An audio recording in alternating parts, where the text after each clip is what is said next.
जय गुरु जी, जय भोलेनाथ की। आज हम बात करेंगे, माना जाता है जब भगवान को अर्पित किया हुआ फूल पूजा अर्चना करते समय आपके ऊपर आकर गिर जाए या आपके सिर पर आकर गिर जाए या आपकी झोली में गिर जाए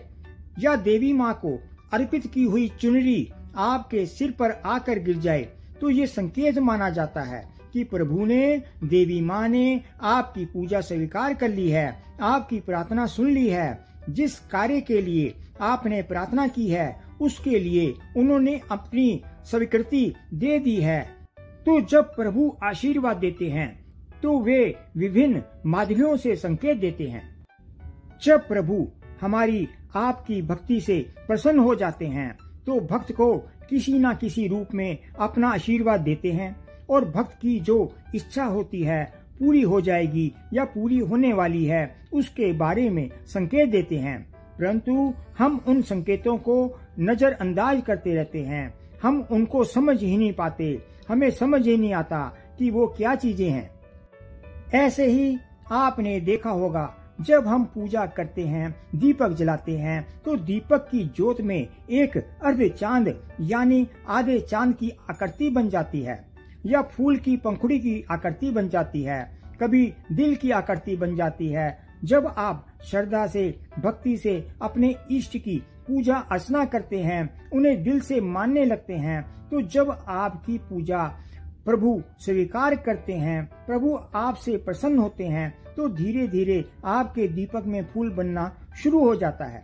जो यह प्रभु का संकेत होता है कि आपकी पूजा स्वीकार हो रही है, आपकी प्रार्थना, जो भी भक्ति, पूजा पाठ या जो भी मंत्र जाप आप कर रहे हैं वो भगवान सुन रहे हैं, देख रहे हैं। जो यह दर्शाता है कि आपके देवी देवता, आपके गुरु, आपके इष्ट व आपके पितरों का आशीर्वाद आपको मिल रहा है, क्योंकि आदर्श रूप में भगवान हमारे आसपास ही होते हैं, या यूं कहें कि वो तो इस ब्रह्मांड के कण कण में हैं, जो हमें सुनते भी हैं, जो हमारे हर कर्म को देखते भी हैं। तो जब वो देखते हैं कि हम सही दिशा में जा रहे हैं, हमसे प्रसन्न होते हैं, तो वो ये भी एक संकेत देते हैं कि दीपक में चांद बन जाता है, दिल बन जाता है, फूल बन जाता है, यहाँ तक कि दीपक की ज्योत में देवता की आकृति के द्वारा भी दर्शन देते हैं। तो दीपक में जो आकृति बनती है वो कभी अर्ध चांद की तरह बनती है, कभी देवता की या भगवान के प्रतीक चिन्ह, आभूषण जैसे त्रिशूल, डमरू, दिल की तरह, कभी पूरे फूल की आकृति, कभी नेत्र की आकृति, कभी नाग की आकृति। तो ये सभी लोगों के दीपक में नहीं बनती। कुछ खास व्यक्ति होते हैं जिनके दीपक में ये आकृति बन जाती हैं। अर्धचंद्र भगवान शिव भोलेनाथ के मस्तक को शोभायमान करता है, भगवान गणेश जी के मस्तक को भी शोभायमान करता है, देवी माँ के विभिन्न रूपों के भी मस्तक को चंद्रमा शोभायमान करते हैं। नेत्र का बनना भी देवी माँ का आशीर्वाद है। चांद का बनना भगवान भोलेनाथ के आशीर्वाद का प्रतीक संकेत माना जाता है। तो ये संकेत होता है कि भगवान आपकी पूजा भक्ति से प्रसन्न है और आपकी प्रार्थना सुन रहे हैं और अर्धचंद्र के माध्यम से अपना आशीर्वाद दे रहे हैं। चंद्रमा शीतलता का, शांति का प्रतीक है और वे आपको सुख शांति का आशीर्वाद दे रहे हैं।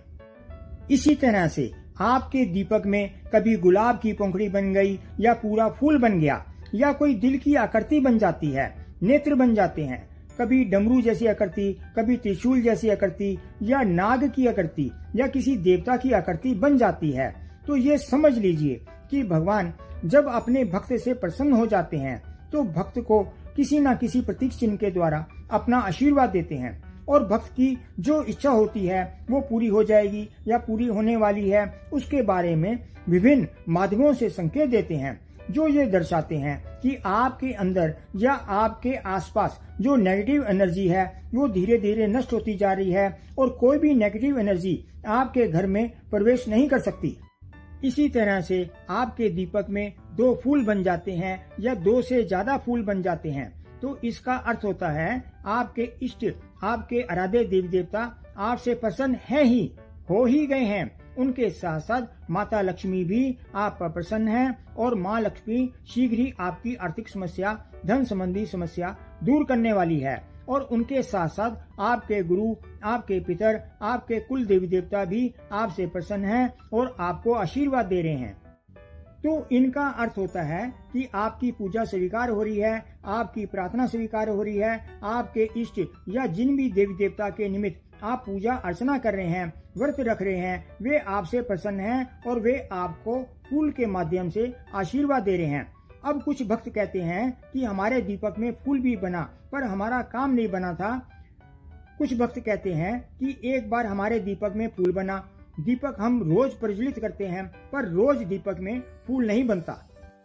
ये जरूरी नहीं होता कि आप रोज पूजा कर रहे हैं, दीपक प्रज्वलित कर रहे हैं और रोज ही आपके दीपक में फूल बन जाए। कई बार क्या होता है कि किसी दिन आपने कुछ अच्छा कार्य किया है, कोई पुण्य का कार्य किया है, किसी की सेवा की हो, किसी ने आपको दुआ दी हो, मन में किसी अच्छे पुण्य कार्य की कल्पना की हो या मन से भक्ति से पूजा अर्चना की हो, दीपक जलाया हो, तो आपके उस कार्य या आपकी भक्ति श्रद्धा से खुश होकर प्रभु आपके दीपक के बने फूल,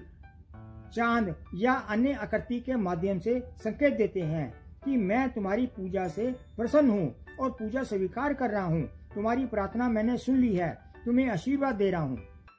क्योंकि जब हम अच्छे कर्म करते हैं, भगवान की पूजा भक्ति करते हैं, तो हमारे पितर भी संतुष्ट होते हैं, हमारे गुरु भी प्रसन्न होते हैं, हमारी पूजा भक्ति से हमारे पितरों का भी उद्धार होता है। साथ ही साथ हमारी जो मनोकामना, जिस मनोरथ से हम भगवान की पूजा अर्चना कर रहे हैं, वो भगवान ने सुन ली है, आपको आशीर्वाद दे दिया है। आपकी जो समस्याएं हैं उनका धीरे धीरे अंत हो जाएगा, आपके कष्ट दूर होने वाले हैं, आपके घर में सुख समृद्धि आने वाली है, आपके कष्ट रोग धीरे धीरे दूर हो जाएंगे, घर में पॉजिटिव एनर्जी का प्रवेश होता है। अब क्या होता है, हमारी जिस श्रद्धा से, भावना से या किसी पुण्य कार्य से प्रसन्न होकर प्रभु दीपक में फूल के माध्यम से या किसी अन्य प्रतीक चिन्ह या किसी देवता की आकृति के माध्यम से आशीर्वाद देते हैं, पर उसके बाद अगर आप घर में अपने बड़े बूढ़ों की, माता पिता की सेवा ना करते हो या उनको कभी गुस्से में कटु वचन बोल देते हो, मन में दूसरों के प्रति छल कपट रखते हो, व्यभिचार करते हो, पर स्त्री की तरफ गलत नजर रखी हो या मांस मदिरा का सेवन भी कभी कभी कर लेते हो, तो ऐसे कार्यों से भी आपके बनते कार्यों में बाधा पहुंचती है। भगवान ने फूल के माध्यम से या चांद के माध्यम से आपको आशीर्वाद तो दे दिया, लेकिन अगर आप ऐसे काम करते हो तो उस आशीर्वाद को फलीभूत होने में रुकावट होने लगती है। तो आप अपने प्रत्यक्ष भगवान तुल्य माता पिता की सेवा करें, उनसे कटु वचन ना कहें और श्रद्धा से भक्ति पूजा करें, आपके सब कार्य बनते चले जाएंगे। जानकारी पसंद आई हो तो चैनल को लाइक करें, शेयर करें और सब्सक्राइब करें और कमेंट बॉक्स में जय भोलेनाथ का जयकारा लगाइए। जय गुरु जी, जय भोलेनाथ।